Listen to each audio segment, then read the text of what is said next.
দেশে চলমান ডিজিটাল ভূমি জরিপ, সংক্ষেপে বিডিএস জরিপ নিয়ে গুরুত্বপূর্ণ নির্দেশনা দিয়েছেন ভূমি মন্ত্রণালয়।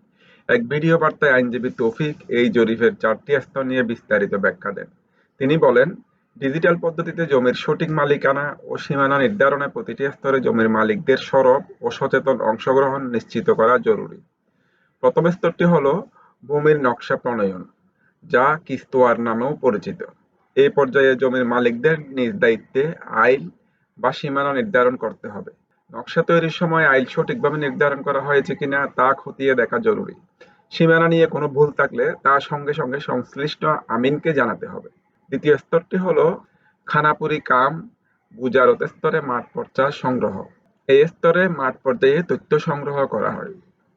এ সময় প্রয়োজনীয় কাগজপত্র দেখিয়ে মাঠ রেকর্ড তৈরি করতে হবে এবং মাঠ পর্চা সংগ্রহ করতে হবে। কোনো ধরনের অনিয়ম বা আপত্তি থাকলে তা সংশ্লিষ্ট ঊর্ধ্বতন কর্মকর্তাকে অবহিত করার পরামর্শ দেন তৌফিক।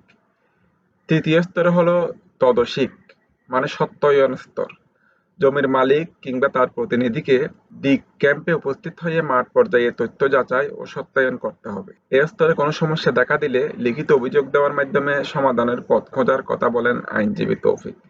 তিনি দালালদের থেকে সাবধান থাকারও আহ্বান জানান। চতুর্থ স্তরটি হলো খসড়া প্রকাশনা, মানে পাবলিক ডিসপ্লে, তথ্য যাচাই করে।